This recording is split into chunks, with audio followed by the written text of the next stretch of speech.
Fala galera, tudo tranquilo? Hoje nós vamos ter um vídeo um pouquinho diferente, porque hoje envolvido na teologia desse vídeo nós temos um pouquinho de nerdices. Se você acompanha o canal, você sabe que eu normalmente não faço o tipo de vídeo as 15 coisas que eu vi sobre Jesus no novo filme do Batman.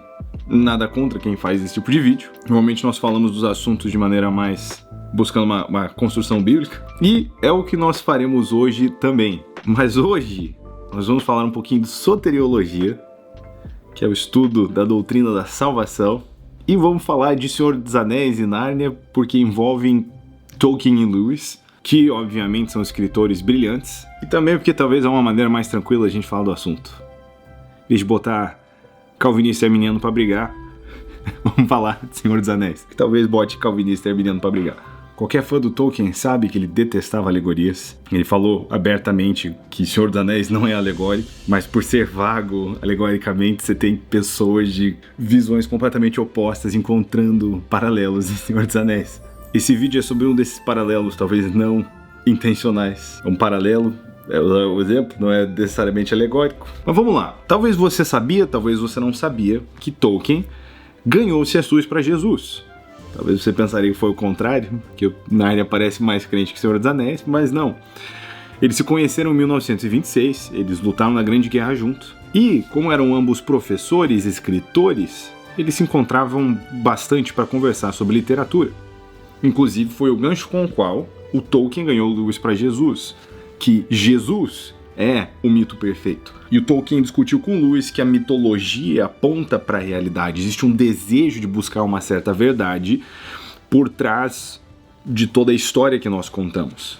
Então, depois de algumas dessas conversas, Lewis ele se converteu. Eu tô falando de Tolkien e Lewis porque eles são importantes para esse ponto. Mas vamos lá. Tem uma cena do Senhor dos Anéis que para mim é uma das melhores ilustrações sobre salvação e perdição. De como a coisa funciona biblicamente. Obviamente a gente não vai só mostrar a cena do filme, a gente vai trazer os argumentos bíblicos do porquê, né, é um bom paralelo de salvação. E é a seguinte cena. Talvez você lembre do filme ou do livro, mas quando o Frodo e o Sam eles estão lá no Mount Doom, estão prestes a jogar um anel, e obviamente esse vídeo contém spoilers, se eles são spoilers pra você, se não assistiu ainda, não sei o que dizer. Mas depois eles destruíram o anel, eles precisam escapar do Mount Doom, tá tudo entrando em colapso em Mordor, e o Gandalf envia pra eles 3 águias. 3 águias pra resgatarem 3 hobbits, não só o Frodo e o Sam, mas o Sméagol que estava junto com eles. E isso é uma daquelas coisas que os fãs de Tolkien debatem, por que foram as 3 águias, até porque hobbits são leves e as águias são grandes, e temos ali, né, o Gandalf, Frodo, Sam e Sméagol. E o ponto absurdo soteriológico é que tinha uma águia pro Sméagol. Agora, ele, por sua própria deturpação, corrupção e desejo às coisas que são más, ele se corrompeu, ele se perverteu. Já é difícil enxergar o Sméagol ali e só sobrou o Gollum. E por isso, ele se joga atrás de um anel para dentro do fogo, cego por sua própria corrupção. Mas tinha uma águia pro Sméagol. Então vamos lá, por que isso é um paralelo brilhante sobre a salvação? Nós vemos o perigo de um coração endurecido pelo pecado. Hebreus 3, do versículo 12 ao 13, tende cuidado, irmãos, jamais aconteça haver em qualquer de vós perverso coração de incredulidade que vos afaste do Deus vivo. Pelo contrário, exortai-vos mutuamente cada dia durante o tempo que se chama hoje, para que nenhum de vós seja endurecido pelo engano do pecado. Qual o perigo de um coração endurecido pelo pecado? É você se anestesiar tanto ao mal que você se torna incapaz de se arrepender. E nós vamos voltar para isso aqui na conclusão do vídeo, qual que é o real perigo do pecado. Mas o pecado leva à ruína. Vemos Provérbios 5:22, quanto ao perverso, as suas iniquidades o prenderão, e com as cordas de seu pecado será detido.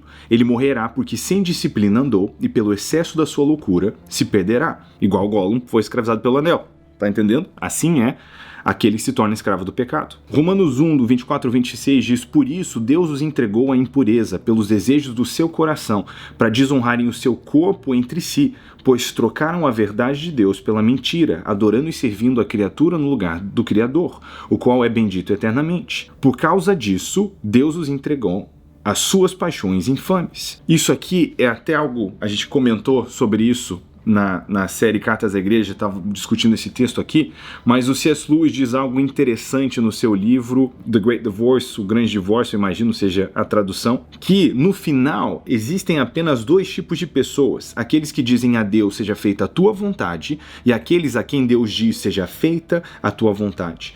Todos os que estão no inferno escolhem isso. Sem essa escolha pessoal, não haveria inferno. Brilhante. Tiago 1, do 14 ao 15 diz: ao contrário, cada um é tentado pela sua própria cobiça, quando esta o atrai e o seduz. Então a cobiça, depois de haver concebido, dá lugar ao pecado, e o pecado, uma vez consumado, gera a morte. O Gollum começou com um pequeno desejo, e ele foi consumido até a morte. O pecado segue esse ciclo. Apocalipse 22, no versículo 11, diz: continue o injusto fazendo injustiça, continue o imundo ainda sendo imundo. O justo continue na prática da justiça, e o santo continue a santificar-se. Existe um ponto onde a nossa escolha por justiça ou injustiça se torna definitiva. C.S. Lewis também faz um paralelo disso muito interessante com os dobradores de si mesmos na última batalha. E, de novo, spoilers. Mas os anões, eles se recusam a acreditar em Aslan, mesmo depois de serem libertos por ele, de verem, estarem próximos a ele. Eles são levados à sua presença no paraíso e eles estão tão convencidos pela descrença, tão endurecidos pela incredulidade, que eles estão convencidos que ainda estão no escuro. É a ideia de Romanos 1, do versículo 21 ao 22. Tornaram-se nulos em seus próprios raciocínios, obscurecendo-se-lhes o coração insensato.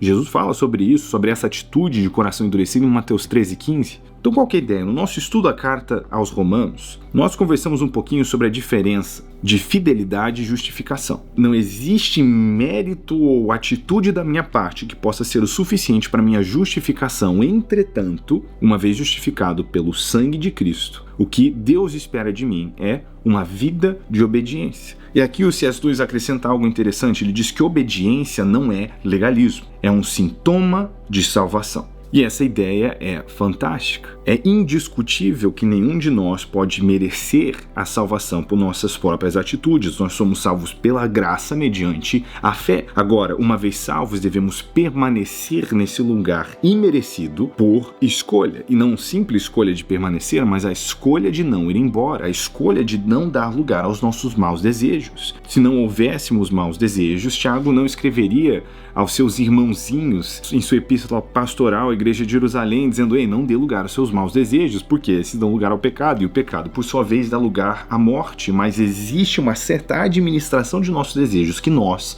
devemos fazer. Mas debaixo dessa ideia, não de legalismo, mas de um sintoma da salvação, Efésios 2, do 8 ao 10 diz: porque pela graça sois salvos mediante a fé.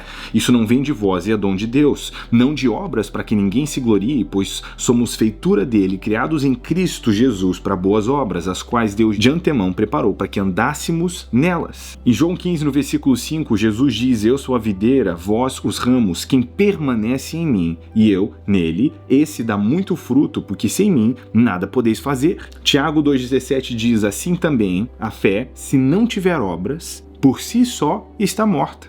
Fé sem obras é morta. Tiago até explica isso, dizendo: o que você vai fazer? Você encontra alguém passando necessidade, dificuldade, você vai dizer: eu vou orar por você, e você mesmo não vai cuidar deles? Fé produz fidelidade. Fidelidade é a obediência da fé, que é inclusive como Paulo introduz o assunto. Em Romanos, ele fala sobre a obediência da fé. Filipenses 2, do versículo 12 ao 13 diz: assim, pois, amados meus, como sempre obedecestes, não só na minha presença, porém, muito mais agora na minha ausência, desenvolver a vossa salvação com temor e tremor, porque Deus é quem efetua em vós, tanto querer como realizar, segundo a sua boa vontade. 1 João 2, versículo 3 ao 4, ora, sabemos que o temos conhecido por isso, se guardamos os seus mandamentos. Aquele que diz: eu o conheço e não guardo os seus mandamentos, é mentiroso, e nele não está a verdade. O próprio Jesus diz em João 14, 21, aquele que obedece os meus mandamentos, esse é o que me ama. E obviamente, tendo recebido tão grande graça e essa salvação imerecida, o meu coração devia estar entusiasmado de se agarrar a Cristo e obedecer os seus preceitos. A lei aponta o caminho para a justiça, embora seja incapaz de nos justificar. Cristo,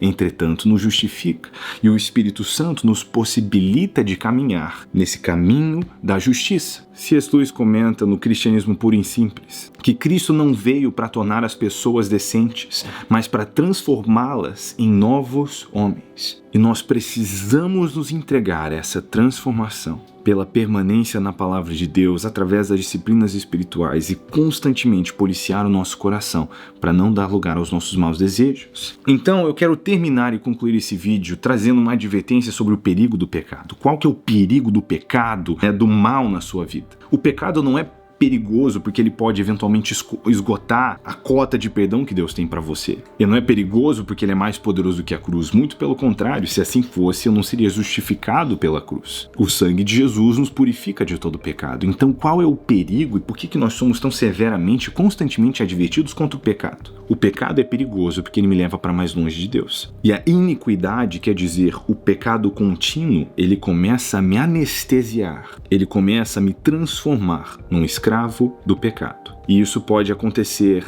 a tal ponto, onde eu me torno incapaz de me arrepender. Então não é que cessou o perdão de Deus para mim, é porque eu já não me arrependo mais. Embora exista uma águia, para cada um de nós sairmos ilesos, se nós nos entregarmos à perversidade de nossos corações, a gente pode fazer a estupidez de rejeitar tamanha graça e misericórdia e nos condenarmos pela nossa própria corrupção, pela entrega aos nossos maus desejos. Então, tome muito cuidado. E, dito isso, fica aqui o nosso vídeo sobre a soteriologia de Senhor dos Anéis e Nárnia. E, mano, é maneiro, né? Enfim, é nóis, Deus te abençoe. Nós nos vemos no próximo vídeo. Se você achou interessante quebrar um pouquinho o padrão, fazer um vídeo diferente, avisa aí. Sempre aceito suas sugestões de vídeos e assuntos para conversarmos. E se você gosta dos vídeos um pouquinho mais nerds, nós temos um vídeo mais antigo aqui do canal, muito legal, chamado Herói Discrepante, que aponta para Jesus como esse mito perfeito, como Tolkien falou para o Lewis, do nosso herói